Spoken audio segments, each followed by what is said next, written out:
Welcome, friends.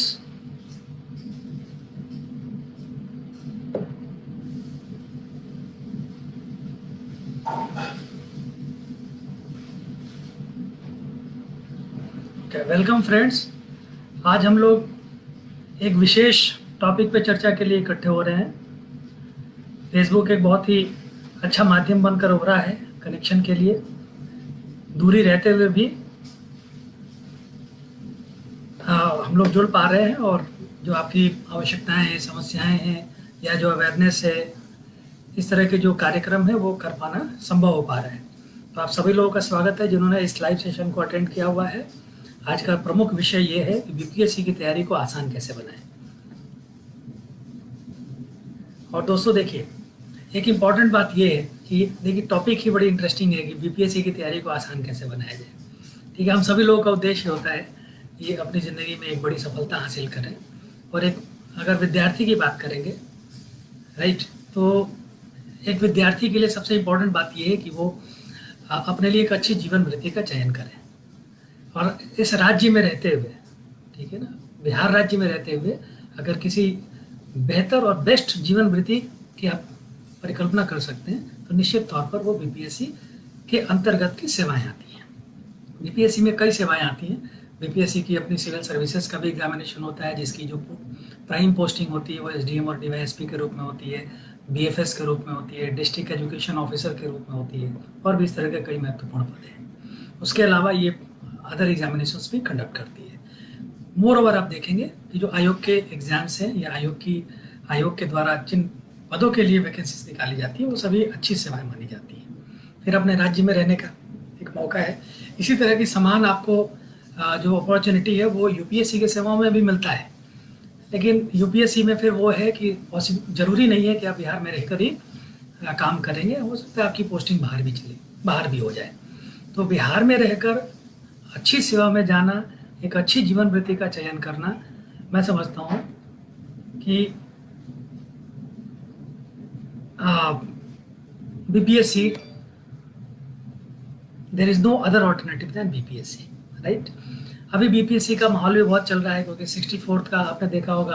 अगर आप लोग जरा सा भी कनेक्टेड होंगे, क्योंकि हो सकता है आप खुद तैयारी ना कर रहे हो लेकिन आपके आसपास लोग तैयारी कर रहे होंगे, सीनियर्स तैयारी कर रहे होंगे।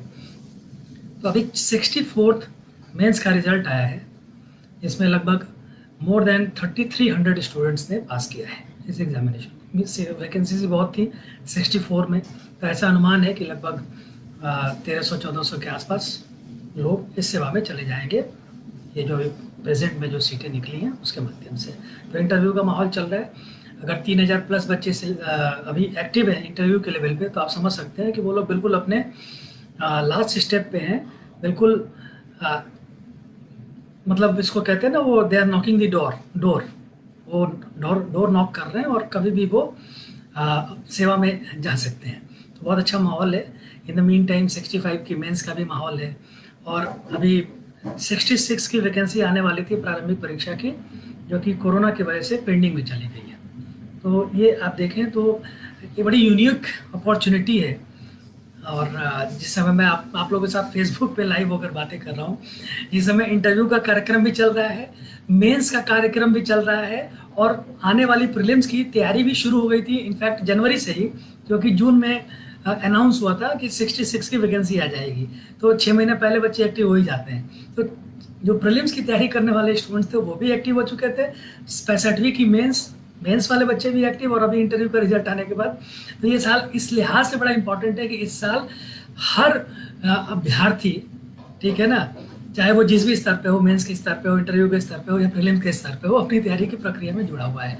और ऐसे समय में मैं आपके साथ फेसबुक पर लाइव होकर कुछ स्ट्रैटेजीज की चर्चा कर रहा हूँ, जिसमें आपकी बीपीएससी की तैयारी को मैं आसान बनाने में योगदान दे सकूँ, राइट। तो मैं चाहूँगा कि आप लोग बीच बीच में क्वेश्चंस राइज करेंगे ताकि इस प्रोसेस को हम लोग और इंटरैक्टिव बना सकें, ठीक है। तो देखिए, बीपीएससी की तैयारी को इजी बनाने के लिए नॉर्मली आप देखेंगे, जो मैं पहला स्टेप आपको बताना चाहूँगा, क्योंकि ज़्यादातर लोग, मैं मान के चल रहा हूँ कि बिगनर हैं जो भी इस सेशन को अटेंड कर रहे हैं, जो इस सेशन का रिकॉर्डेड वर्जन देखेंगे, वो भी जो है वो नए होंगे, मैं फ्रेशर को दिमाग में रखकर बात कर रहा हूँ, राइट। तो वो सोचते हैं कि प्रीलिम्स पैसे पहले होता है, फिर मेंस होता है, फिर इंटरव्यू होता है। स्टेप्स तो यही हैं, आपको इतना पता होगा कि पहले प्रीलिम्स होगा, प्रीलिम्स में क्वालिफाई करने के बाद मेंस का एग्ज़ाम देना होता है, और मेंस क्वालिफाई करने के बाद फिर इंटरव्यू की प्रक्रिया होती है। लेकिन यहाँ थोड़ा सा डिफरेंट है, ठीक है। ये एक जो जैसे दिखता है बाहर से नया कैंडिडेट को कि पहले प्री कर लेते हैं फिर मेंस करेंगे, ऐसा नहीं है। एक्चुअल मायने में ये पूरा एग्जामिनेशन मेंस सेंट्रिक होता है। जो आपकी मेरिट लिस्ट बनती है जिससे आपको पोस्ट मिलता है, वो मेंस और इंटरव्यू के मार्क को जोड़कर मिलता है, राइट। और इंटरव्यू के मार्क्स अगर देखेंगे तो सिर्फ 120 नंबर का इंटरव्यू होता है, और मेंस की बात करेंगे तो पेपर 1, 2 और एक ऑप्शनल पेपर, ये 3 पेपर होते हैं आपके, राइट। तो इनके अगर आप मार्क्स देखेंगे तो 300 नंबर के ये तीनों होते हैं। GS1 300 नंबर का होता है, GS2 300 नंबर का होता है, और ऑप्शनल 300 नंबर का होता है। तो 900 नंबर का मेंस हो गया और 120 नंबर का आपका इंटरव्यू हो गया। इन दोनों को मिलाकर एक्चुअल मायने में आपका मेरिट लिस्ट बनेगा, और मेरिट लिस्ट में जो ऊंचा पोजीशन प्राप्त करता है उसको सेवाएं मिलती है, राइट।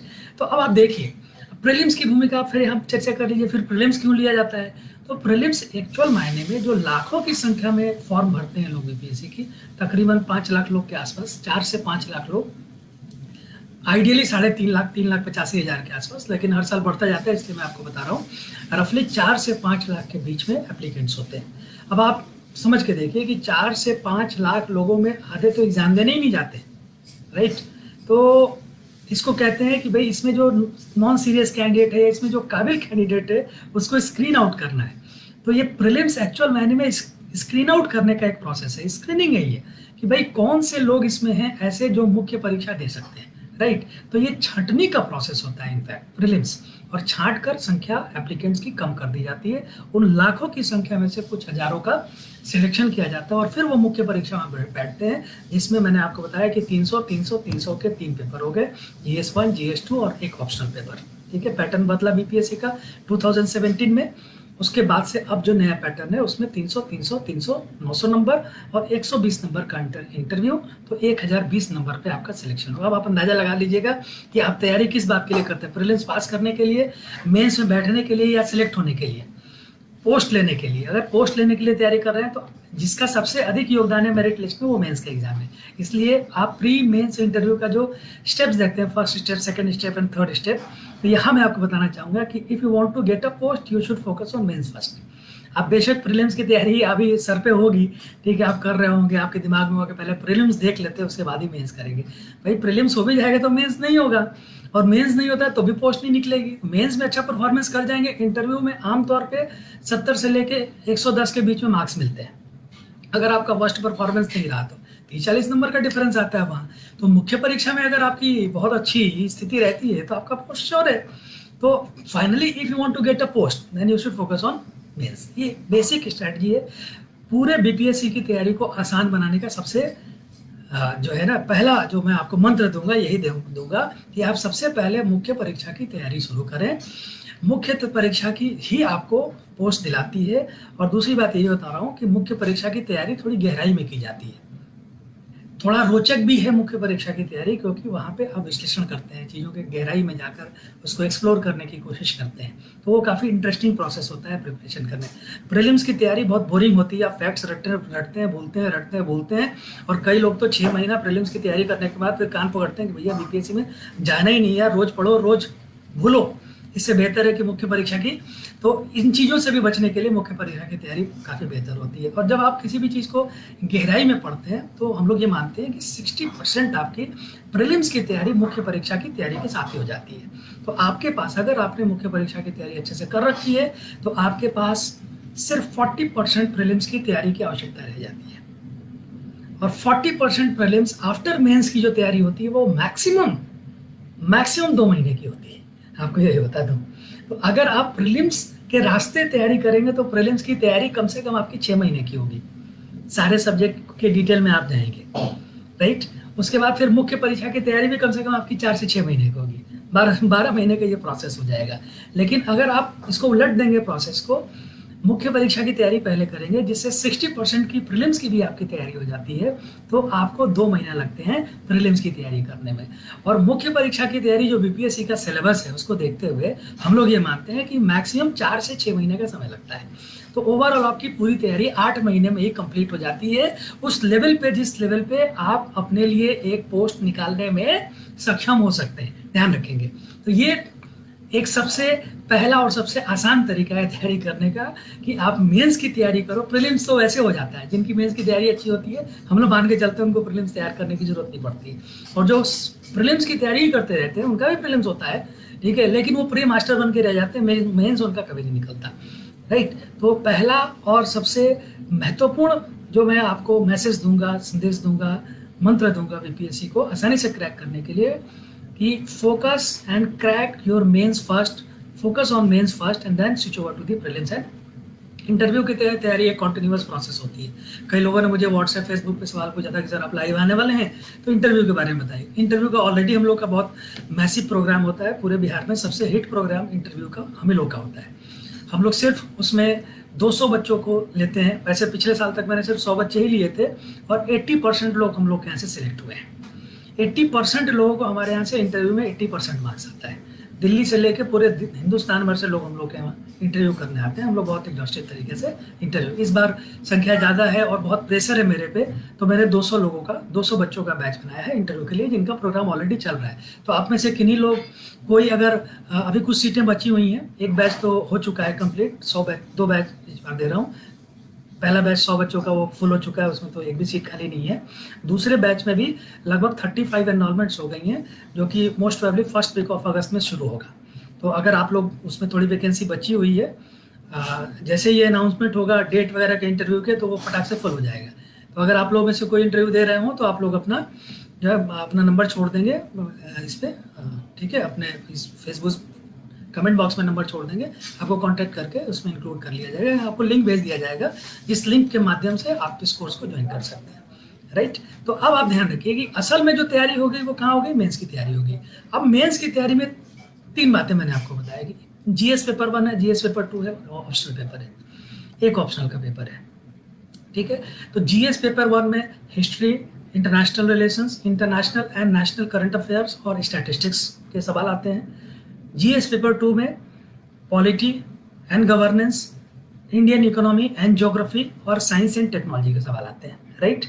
तो पेपर 1, पेपर 2 और पेपर उसको ऑप्शनल पेपर कह लीजिए या अपनी सुविधा के लिए पेपर 3 कह लीजिएगा, मार्क्स इक्वल है, और एक ऑप्शनल पेपर होगा जो आप चूज करते हैं। तो यहाँ अब आप इन तीनों के लिए अलग से रणनीति बना लीजिए, पेपर 1, पेपर 2 और अपने ऑप्शनल पेपर के लिए। तो ये GS1, GS2 में बहुत, अगर आप देखेंगे तो सबसे ज़्यादा मैंने देखा बिहार में पढ़ने का ट्रेंड है, सभी लोग हिस्ट्री पढ़ते रहते हैं। अरे भाई, हिस्ट्री में सबके मार्क्स इक्वल आते हैं, हिस्ट्री में आप क्या इनोवेशन कर लेंगे, राइट। तो वो जीएस पेपर 1 हिस्ट्री सेंट्रिक है, करंट अफेयर सेंट्रिक है, उसमें बहुत ज़्यादा इनोवेशन करने का स्कोप नहीं है आपके पास। या स्टैटिस्टिक्स है, स्टैटिस्टिक्स में आप क्या इनोवेशन करेंगे। तो ऑलमोस्ट हम लोगों ने देखा है कि जो एग्जामिनर्स हैं उनका मार्क्स इक्वल आता है। तो मार्क्स वेरी कहाँ करता है, तो मार्क्स पेपर 2 में वेरी करता है, ठीक है। मार्क्स पेपर 2 में हम लोगों ने देखा कि किसी को आउट ऑफ 300 212 भी आ जाता है, तो किसी को 130 भी आ जाता है या 112 भी आ जाता है। 100 नंबर का गैप पेपर 2 में क्लियर होता है। तो paper 2 is the key to crack mains, आप ध्यान रखिएगा। जीएस पेपर 2 में अगर आपके 200 के आसपास मार्क्स आ गए, मतलब 190, 180, 200 के आसपास मार्क्स आ गए, तो दुनिया की कोई ताकत आपको मेंस क्वालिफाई करने से नहीं रोक सकती, क्योंकि पेपर 1 में अमूमन सभी को 150-60 के आसपास मार्क्स आता है, जो सभी कैंडिडेट को, किसी को 10 नंबर ज़्यादा आता है, किसी को ऐसे बहुत इक्के दुक्के मिलेंगे जिनको 190 वगैरह के लेवल का मार्क्स पेपर 1 में आता है। Extra ordinary marks, average mark यही है, एवरेज में मतलब जो कॉम्पिटिटर है, रियल कॉम्पिटिटर है। तो पेपर 2 में जो एवरेज मार्क है वो 130-40 का है, और जो ज़्यादातर लोग जो क्वालिफाई करते हैं उनके 190, 200, 212, ठीक है ना, इस तरह के मार्क्स पेपर 2 में आते हैं। तो वो इनको बाकी सारे विद्यार्थियों से काफ़ी आगे पहुंचा देता है। और दूसरा है वैकल्पिक विषय, ठीक है। तो वैकल्पिक विषय में भी जो मार्किंग है उसका ट्रेंड जो है वो 140 से लेकर 240 के बीच का है। जैसे मैं इकोनॉमिक्स हैंडल करता हूँ, आप पिछले 3-4 सालों के टॉपर्स उठा के देख लीजिएगा, तो टॉप 20 में कम से कम 4 से 5 लोग इकोनॉमिक्स के रहते हैं, और उनके मार्क्स देख लीजिएगा तो आउट ऑफ 300 उनके 241-43 नंबर तक आते हैं। जिनके बैकग्राउंड नहीं है इकोनॉमिक्स में, उनको भी 240 नंबर आया होगा अपने यहाँ से, राइट। 220, 200, 240, 300 में 220, 230, 240 लेवल का मार्क्स आएगा तो आप टॉप ही तो करेंगे। टॉप 20 में जाना आपका निश्चित है। तो मैं एक मतलब चूंकि मेरा अपना इकोनॉमिक्स बैकग्राउंड है, LHW बैकग्राउंड है, मैं 2 सब्जेक्ट्स हैंडल करता हूँ वैकल्पिक, LHW भी एक्चुअल मायने में लेबर इकोनॉमिक्स, और ये दोनों ही एग्जामिनेशन BPSC के लिए सबसे टॉप के सब्जेक्ट्स माने जाते हैं। एक्चुअल मायने में अगर आप देखेंगे जितने भी वैकल्पिक विषय हैं उसमें 5 वैकल्पिक विषय ऐसे हैं जिससे 80% रिजल्ट आ जाता है, जिसमें इकोनॉमिक्स है, LHW है, ज्योग्राफी है, हिस्ट्री है और हिंदी लिटरेचर है। इन 5 सब्जेक्ट से 80% सिलेक्शन होता है, ठीक है। बाकी सारे सब्जेक्ट के जो रोल हैं वो कम है, 20% से ज़्यादा रिजल्ट आते नहीं है। तो इनका डोमिनेंस है इन 5 सब्जेक्ट्स का। अब इनमें भी देखिए हिस्ट्री, हिंदी लिटरेचर है, सभी लोग पढ़ नहीं सकते और वहाँ पे एवरेज मार्किंग होती है प्राइमरीली, राइट। तो जो ज़्यादातर लोग सिलेक्ट होते हैं वो इन 3 विषयों से, इकोनॉमिक्स, LHW और ज्योग्राफी से ज़्यादातर सिलेक्ट होते हैं विद टॉप रैंक्स। तो ये डोमिनेटिंग सब्जेक्ट्स हैं। तो देखिए एक बहुत इंपॉर्टेंट बात ये भी होती है कि अब आप धीरे धीरे आपके टारगेट्स क्लियर होंगे तो BPSC आपके लिए आसान होती जाएगी। तो पहला मैंने आपके लिए आसानी ये दे दी कि प्रीलिम्स जो कि दुरूह पर प्रक्रिया होती है, लंबी प्रक्रिया होती है, उससे बचें, मुख्य परीक्षा पर फोकस करें। तो एक आसान हो गया आपके लिए काम कि कहते हैं ना कि मतलब कि एक ही काम करने के और 2 काम हो गया, वो सबसे अच्छा चीज़ होता है ना। तो आपने मुख्य परीक्षा की तैयारी कर ली और प्रीलिम्स भी 60% आपका हो गया, तो बिना एफर्ट्स के हो गया ना ये, तो आपका काम तो आसान हो गया। उसके बाद मैंने आपको बता दिया कि मेंस की तैयारी करने में GS 1, 2, तो GS 1 पे इतना फोकस न करके GS 2 पे फोकस कीजिए, क्योंकि वहाँ 100 नंबर का डिफरेंस क्रिएट हो जाएगा। तो ये भी आपको आसान कर देगा कि अगर आप GS पेपर 2 में ये स्थिति लाते हैं जिससे आपके 100 नंबर बढ़ जाए बाकी प्रतिभागियों से, तो आपको मेन्स में कौन रोकता है फिर। और तीसरी मैंने आपको स्ट्रेटजी ये बता दी कि ऑप्शनल पेपर में का जो चयन कर रहे हैं, तो ऑप्शनल पेपर में देखिए 80% जो सेलेक्ट हो रहे हैं पिछले 3 साल के एग्जाम का, मैं आपको ये आंकड़ा दे रहा हूँ। 56वीं से 59वीं, 60वीं से 62वीं और 63वीं, ये 3 के फाइनल रिजल्ट्स आए हैं इधर 2018, 19, 20 के बीच में। लास्ट 3 ईयर्स में ये 3 एग्जामिनेशन के रिजल्ट आए और 64वीं का इंटरव्यू चल रहा है। तो इस साल प्रोबेबली इसका भी फाइनल रिजल्ट आ जाएगा। तो ये 3 सालों का जो ट्रेंड है यही है, 80% रिजल्ट आते हैं इन 5 सब्जेक्ट में। तो बहुत मैंने देखा है कि बहुत पॉपुलर है लोगों के बीच में कि ऑप्शनल सब्जेक्ट कैसे सिलेक्ट करें, ठीक है। तो ऑप्शनल सब्जेक्ट सिलेक्ट करने में सभी कहते हैं कि भैया जो है हमारा इंटरेस्ट इंपॉर्टेंट है, इंटरेस्ट को ध्यान में रखते हुए कर देना चाहिए। मैं समझता हूँ कि इंटरेस्ट तो क्रिएट हो जाता है, जिस चीज़ में हमें लग जाए कि इससे हम सेलेक्ट हो सकते हैं उसमें इंटरेस्ट आ जाता है। तो इंटरेस्ट बहुत बड़ा इशू नहीं है, क्योंकि आप ऑलमोस्ट GS में सभी विषय का कुछ ना कुछ पढ़ते ही हैं। हिस्ट्री भी पढ़ते हैं, इंटरनेशनल रिलेशन भी पढ़ते हैं, पॉलिटी भी पढ़ते हैं, इकोनॉमिक्स भी पढ़ते हैं, ज्योग्राफी पढ़ते हैं, साइंस भी पढ़ते हैं। तो आप कुछ ना कुछ पढ़ते ही हैं, और जब आप चीज़ें समझने लगते हैं तो इंटरेस्ट तो ऑटोमेटिकली आ जाता है। तो इंटरेस्ट बहुत डोमिनेटिंग फैक्टर नहीं है, थोड़ा यहाँ पे व्यवहारिक अप्रोच होना चाहिए। और इसमें मैं ये सजेशन करूँगा कि पहला तो आपको ट्रेंड देखना चाहिए ये किन विषयों का ट्रेंड है, और अगर ये 5 विषय 80% सिलेक्शन दे रहे हैं तो इन 5 विषय अगर आपके हैं तो आपके भी 80% चांसेस तो बनते हैं सिलेक्ट होने के। अगर इसके अलावा आपके कोई विषय हैं तो वो 20% की कैटेगरी में फॉल करते हैं, तो आपकी जो सफलता है वो 20% ही निश्चित होती है। बेशक आपका बहुत इंटरेस्ट हो, आपका एंथ्रोपोलॉजी में, सोशियोलॉजी में बहुत इंटरेस्ट हो, लेकिन 20% में ही तो फॉल होंगे। पॉलिटिकल साइंस में आपका बहुत इंटरेस्ट हो, 20% में ही आप जाएंगे। लेकिन अगर आपका इन 5 विषयों में इंटरेस्ट है तो आपका ओवरऑल देखें तो आप 80% की स्थिति में आ जाएंगे। तो जब विषय सेलेक्ट करें तो एकदम जो स्थिति है, महत्वपूर्ण स्थिति, इन 5 विषयों में से ही सेलेक्ट करें, ताकि 80% आपकी प्रोबेबिलिटी, इंटरेस्ट सब में आ जाता है। Interest is not a big issue. उसके बाद माइंडसेट देखना होता है। देखिए कुछ विषय ऐसे होते हैं जिसमें आपका दिमाग चलता है ज़्यादा, कुछ विषय में दिमाग कम चलता है, ठीक है। तो पहला चीज़ तो ये 5 विषय हो गए, इसका कोई तोड़ नहीं है, ठीक है। अब इन 5 में आपको कोई विषय नहीं लेना है तो अलग बात है, लेकिन पहले अगर आप BPSC को सरलता से करना चाहते हैं तो इन 5 में से एक लेना चाहिए। उसके बाद अपने माइंडसेट को आप देखिए कि हर आदमी का बैकग्राउंड है, एजुकेशनल बैकग्राउंड है, किसी का हिस्ट्री का बैकग्राउंड है, किसी का कॉमर्स का, मैनेजमेंट का, ठीक है ना, इस तरह का बैकग्राउंड है, तो उसके लिए इकोनॉमिक्स सूट करता है, ठीक है। किसी का हिंदी लिटरेचर बैकग्राउंड है तो उसको इसको हिंदी लिटरेचर सूट करने लगता है। और किसी का कोई खास बैकग्राउंड नहीं है तो LHW एक ऐसा सब्जेक्ट है जो सबको सूट करता है, जो मैं पढ़ाता हूँ। और 56वीं 59वीं में तो 50% रिजल्ट LHW से ही था। 60वीं 62वीं 63वीं में थोड़ा रिजल्ट कम हुआ है, 64वीं में फिर मेंस में खूब रिजल्ट हुआ है। तो इस बार फाइनल सिलेक्शन में LHW सबसे पॉपुलर तो LHW ही है इनफैक्ट, ठीक है। तो सभी लोग पढ़ ही लेते हैं, उसमें ज़्यादा छोटा सिलेबस है, बहुत लंबा चौड़ा सिलेबस भी नहीं है, ठीक है। वो भी एक क्राइटेरिया है सब्जेक्ट सिलेक्शन के लिए, उस पर मैं आऊँगा। तो यहाँ पे पहला बात आपने ये देख लिया कि भाई टॉप 5 जो मोस्ट जो स्ट्रांगली आप कह सकते हैं, मतलब जिनका सबसे अधिक शेयर है सिलेक्शन में, उसको आप लेते हैं तो आपका भी हिस्सा बढ़ेगा। और दूसरा, अपने माइंडसेट को देखना है कि इन पांचों में से कौन सा विषय में आपका दिमाग ज़्यादा चलता है। और इसके लिए बहुत सिंपल सा प्रोसेस है, आप कोई भी बेसिक किताब उठाइए, इकोनॉमिक्स का बेसिक किताब उठा के देख लीजिए, LSW का बेसिक किताब उठा के देख लीजिए, ज्योग्राफी का कोई बेसिक किताब उठा के देख लीजिए, हिंदी का, हिस्ट्री का कोई बेसिक किताब उठा कर देख लीजिए, उसको पढ़ के देख लीजिए। अगर आपका दिमाग उसमें चल रहा है तो it is suitable for you. बाकी तो आप दुनिया भर की कोचिंग से सभी आपको गाइड कर देंगे। आप LSW पढ़ना चाहेंगे, मेरे पास आ जाएंगे, तो मैं आपको बता ही दूंगा कि कैसे पढ़ना है, क्या पढ़ना है। इकोनॉमिक्स पढ़ना होगा, आप मेरे पास आ जाएंगे। इसी तरीके बाकी विषयों के भी टीचर्स अवेलेबल हैं जो आपको गाइड कर देंगे, तो वो बहुत बड़ा इशू नहीं है। एक सिर्फ आपका दिमाग उसमें चलना चाहिए। एक बार दिमाग चलना शुरू हो जाता है तो फिर आसान है। फिर तीसरी बात पे आते हैं, जो तीसरा विषय, तीसरा मसला है कि भाई बहुत इंपॉर्टेंट है विषय सिलेक्शन करने में, ठीक है, कि आप टाइम कितना डिवोट कर पा रहे हैं विषय पे, ठीक है, कितना टाइम आपको देना है उसमें। अब आप देखिए हिस्ट्री के, हिस्ट्री लेंदी पेपर है बहुत, एंशिएंट, मिडिएबल, मॉडर्न, वर्ल्ड हिस्ट्री चारों पढ़नी है।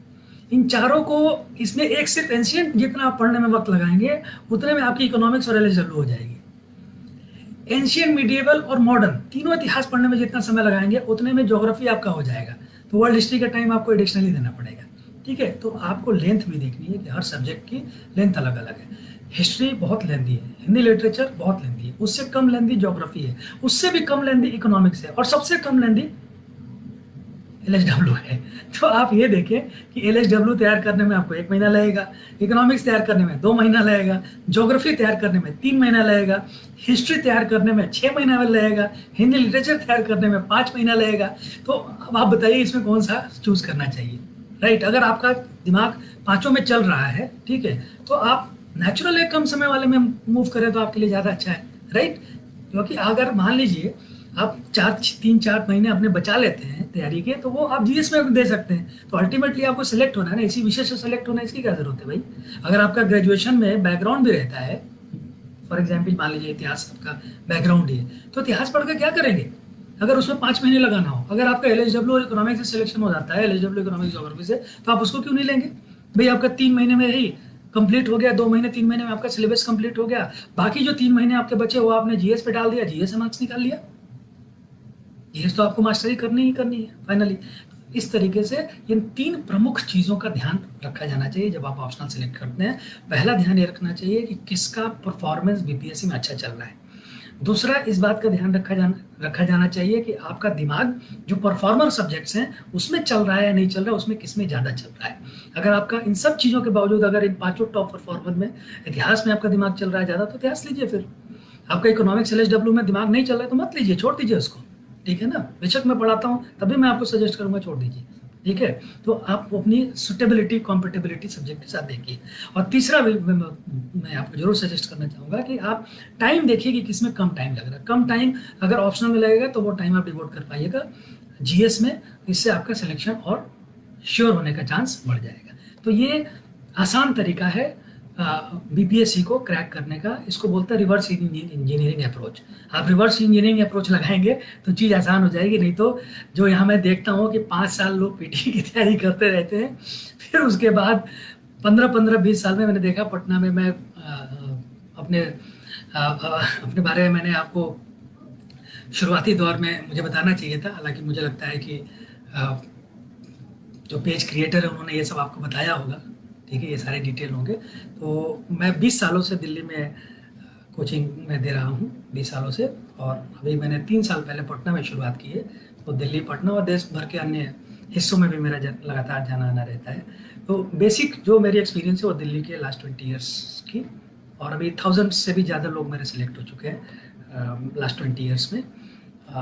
BPSC में लास्ट 3 ईयर से जब से मैं एक्टिव हुआ हूँ, यहाँ कम से कम लगभग 200 सिलेक्शन हुए हैं, जिसमें रैंक नंबर 1 भी हमारे यहाँ से सिलेक्ट हुए हैं। रैंक 1, रैंक 11, रैंक 18, 20, 26, 22, 21, 35, 40, 42, 45, टॉप 50 में अमूमन जो रैंक्स हैं वो लास्ट 3 ईयर्स में हमारे यहाँ से आ चुके हैं, ठीक है। तो मैंने ये आपको मोटे तौर पे इसलिए बताया क्योंकि मैंने दिल्ली का एक्सपीरियंस देखा कि यहाँ पे लोग बहुत लेंदी प्रोसेस से तैयारी करते हैं। उनके दिमाग में कोई गोल ही नहीं होता है, कोई प्लान ही नहीं होता, बस तैयारी कर रहे हैं। अरे भैया किस चीज़ की तैयारी करो, काहे की तैयारी कर रहे हो, कहाँ जाना चाहते हैं तय तो कर लो यार।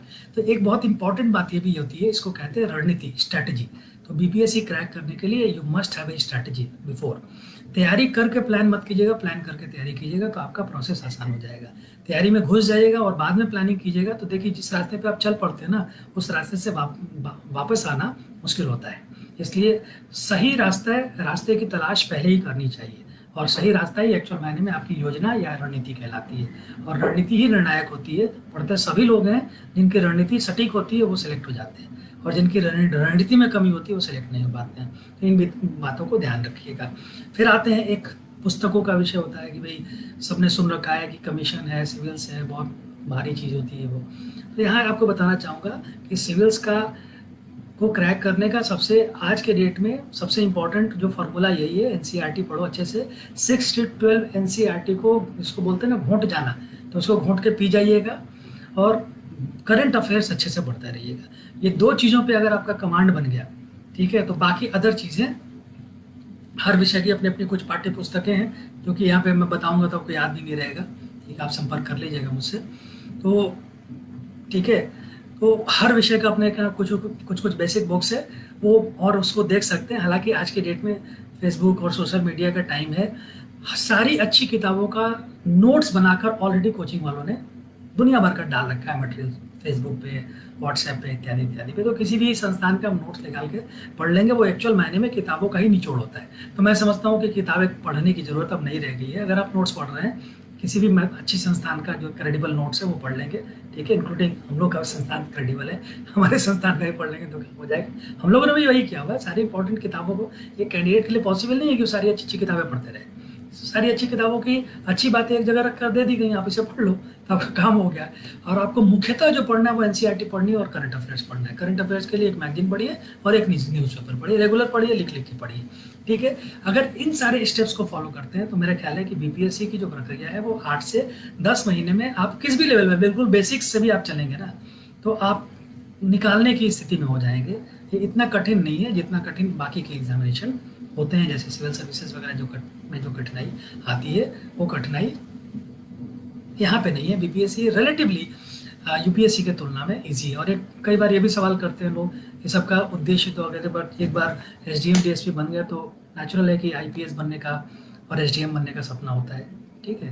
तो देखिए यहाँ मैं ये बोलना चाहूँगा, अगर आपकी उम्र कम है तो अभी प्रमोशनल एवेन्यूज़ बहुत अच्छे हो गए बीपीएससी में भी, तो कम उम्र में अगर एसपी डीएसपी और एसडीएम बनते हैं तो आईएएस देने की जरूरत ही नहीं पड़ेगी आपको, क्योंकि प्रमोट होकर भी आप बनी जाएंगे, ठीक है। लेकिन फिर भी आप बीपीएससी की तैयारी के साथ साथ यूपीएससी की तैयारी भी जरूर करें, क्योंकि यूपीएससी का कैलेंडर थोड़ा फिक्स होता है और यूपीएससी के जो स्तर है, स्टैंडर्ड है, वो थोड़ा ऊंचे होते हैं। तो ऊंचे स्टैंडर्ड की तैयारी करेंगे तो नीचे वाला निकल जाता है, ठीक है ना। ये सिविल सर्विसेज के साथ ये एक खास बात है कि ऊंची एग्जामिनेशन की तैयारी में नीचे एग्जामिनेशन निकल जाते हैं, ठीक है। नीचे के जो एग्जाम्स होते हैं एसएससी बैंकिंग वाले, उसमें अलग फार्मूला चलता है, जिसमें आप अगर बैंकिंग करना चाहते हैं तो बैंकिंग का एग्जाम कीजिए, क्योंकि उसके एग्जाम का नेचर अलग है। एसएससी करना चाहते हैं तो उसका पैटर्न थोड़ा अलग होता है, राइट। दरोगा करना चाहते हैं तो दरोगा भी एक्चुअल मायने में इसी में आ जाता है। जो अभी तो हम लोग देख रहे हैं कि जो बच्चे यूपीएससी के इंटरव्यू दे रहे हैं वो भी दरोगा निकाल रहे हैं।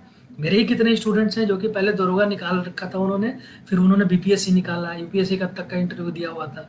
तो दरोगा में भी मैं समझता हूँ कंपटीशन का लेवल हल्का नहीं रह गया है। दरोगा भी एक्चुअल मायने में बीपीएससी का ही मिनिएचर वर्जन है।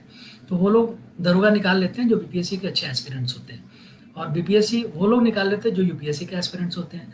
और ये तीनों एग्जामिनेशन में कॉमन स्टूडेंट्स बैठ रहे हैं। तो मैं सजेस्ट करता हूँ कि बीपीएससी के साथ साथ यूपीएससी की भी तैयारी करनी चाहिए आपको। और इसमें करना कुछ नहीं है, आपको बस क्वेश्चंस ही देखने हैं यूपीएससी के। मोर ओवर वहाँ भी पैटर्न नहीं होता है, यही history, geography, polity, economics, current affairs वहाँ भी पढ़ने होते हैं, यहाँ भी पढ़ने होते हैं। एनसीईआरटी वहाँ भी होती है, एनसीईआरटी वहाँ भी होती है, थोड़ा सा वहाँ एडवांस हो जाता है। और कुछ चीज़ें यूपीएससी में, कुछ चीज़ें बीपीएससी में नहीं है, जैसे एथिक्स का पेपर है मेंस में यूपीएससी में, जो कि बीपीएससी में नहीं है। बीपीएससी में स्टैटिस्टिक्स का पेपर है जो कि यूपीएससी में नहीं है। तो बहुत स्लाइड्स है, 10-20% का डिफरेंस है सिलेबस में, अदरवाइज 80% दोनों का कॉमन है। और मैं समझता हूँ कि जिस फॉर्मूले से मैं आपको बता रहा हूँ तैयारी करने के लिए, अगर इस तरीके से आप बीपीएससी की तैयारी करते हैं तो यूपीएससी का भी लगभग आपका 40-50%, इवन 40-60% प्रिपरेशन हो जाता है। बाकी जो ऊपर का एडवांस वर्जन है वो 40% आपको अदर करना पड़ता है। तो इस स्ट्रेटजी से तैयारी करके आप यूपीएससी नज़र जरूर रखिए। यूपीएससी पे बेशक आप बीपीएससी दे रहे हैं, लेकिन उसके क्वेश्चन, उसके सिलेबस, उस पर नज़र जरूर रखनी चाहिए। जो एस्पिरेंट्स हैं यूपीएससी वाले, ठीक है ना, उन पर भी नजर आनी चाहिए, क्योंकि वो आपके एग्जामिनेशन में आकर बैठते हैं। ठीक है, तो आपको अपने कॉम्पिटिटर, इसको बोलते हैं कॉम्पिटिटर एनालिसिस, ये आपका कॉम्पिटिटर क्या कर रहा है ये भी आपको पता होना चाहिए। तो मैं समझता हूँ कि इन सब तरीके को अगर आजमाया जाता है तो बीपीएससी की तैयारी आसानी से की जा सकती है, और बीपीएससी को आसानी से क्रैक भी किया जा सकता है। इन सारी चीज़ों के साथ आपके उज्जवल भविष्य के लिए शुभकामनाएं, और इस सेशन को मैं यहाँ पे एंड करना चाहूँगा। अगर आप लोगों के पास कुछ क्वेश्चन हो तो मैं आपके क्वेश्चंस ले सकता हूँ। मेरी तरफ से इट इज़ ऑल। बहुत सारे लोगों ने बहुत सारी बातें कह दी, मैं देख नहीं पाया। प्री के लिए कौन सा बुक अच्छा रहेगा? रश्मि शेखर का ये सवाल है कि प्री के लिए कौन सा। देखिए रश्मि, एग्ज़ाम का पैटर्न पिछले 3 साल से बहुत बदल गया है, ठीक है ना, इसलिए कोई एक किताब बताना बहुत मुश्किल है। मैं ये कह सकता हूँ कि एक बिहार स्पेशल के लिए कोई भी किताब पढ़ लीजिए, ठीक है, जो भी आपको सूट करती है। दुनिया भर की किताबें हैं, बरनवाल साहब की किताब है, वो पढ़ लीजिए, और सबसे अच्छी वही किताब है, बिहार समग्र के नाम से आती है। बिहार स्पेशल के लिए वो किताब होगी। एनसीईआरटीज़ पढ़ लीजिए, करंट अफेयर्स ठीक से पढ़ के चले जाइए, और किसी संस्थान का नोट्स पढ़ लीजिए। नेचुरल, मैं तो सजेस्ट करूँगा आप हमारे ही संस्थान का पढ़ लीजिए। हमारे संस्थान का नाम है PFE-IAS। इस संस्थान का नोट्स पढ़ लीजिए, बाकी किताबों के झंझट से आप बच जाएंगे। ठीक है, ईजी तरीका यही है। Okay, so should we end this session now? चलिए, thank you all for joining. Thank you.